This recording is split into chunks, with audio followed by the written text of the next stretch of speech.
Today we're here to celebrate and commemorate Pastor Ron and Linda Harvard. But I say, there's one man that we've forgotten. He has been here from the beginning, and he will be here until the end. He has been here, and he has held up Pastor in his weakest of moments. And I just want to recognize the one and the only, most important man of this show, this whole business, Frank the Chair.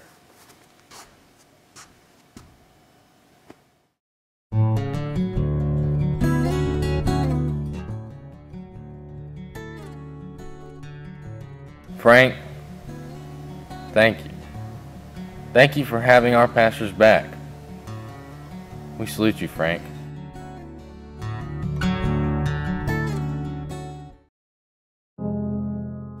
In the fall of 1999, 1 gallon of gas was only $1.22.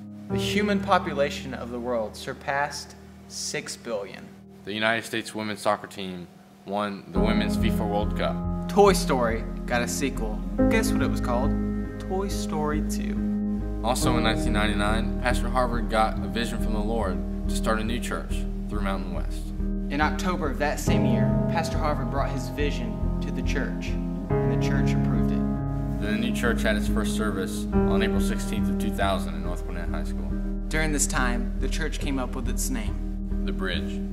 The official groundbreaking of the bridge was in the summer of 2002. And our first service was in December of 2005. I just have a couple of things I would like to say. First, I want to address the beautiful and talented Miss Linda Harvard, or Pastor Linda Harvard, as I like to call her. Miss Linda, you are so awesome. Just everything you do and touch turns into gold, basically. Spiritual gold, I should say.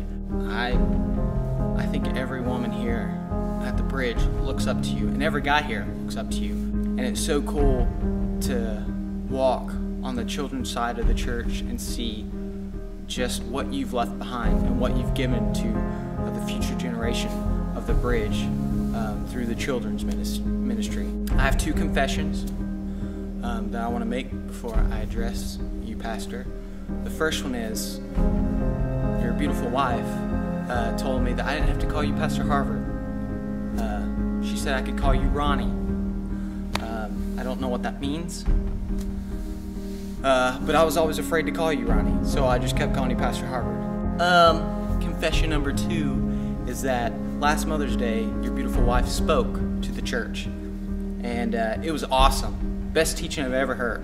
And I thought you were going to come back the next Sunday and just, preach the best you can. And I'm sure you did. But all I could think about when you were preaching the next Sunday was, when are we going to hear your wife preach again? Those are my only 2 confessions. That's all I got to say about that. If the term a man of God was in the dictionary, that next to that term would be a picture of our beloved Ronald Gene Harvard.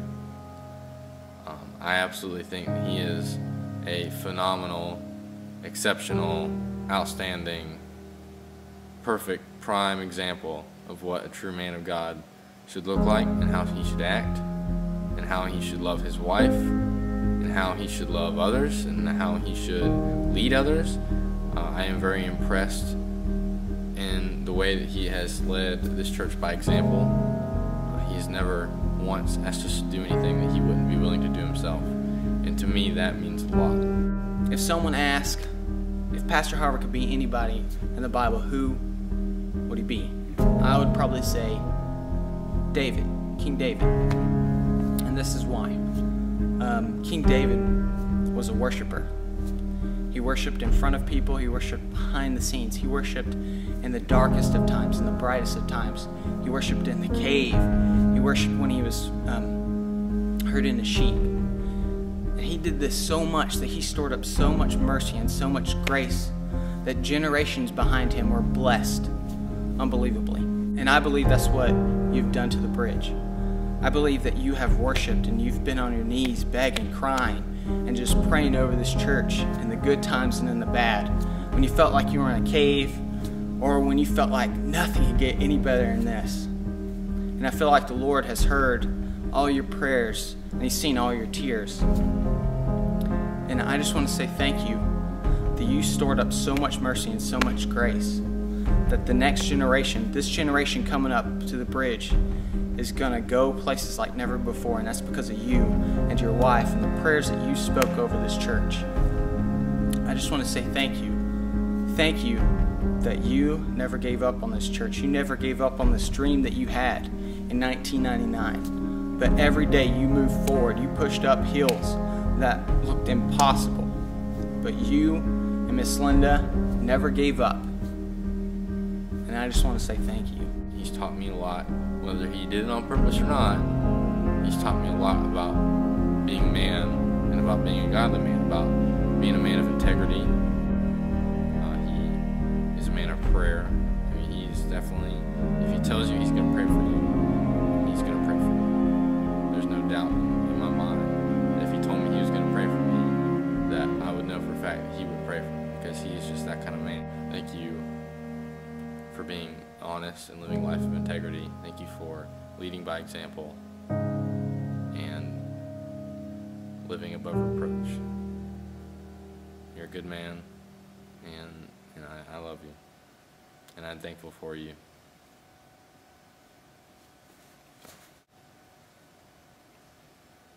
By the way, Pastor Robert's middle name is not Gene. Made that up. It's actually Eugene, to be correct. So just want to set the record straight. Anyways.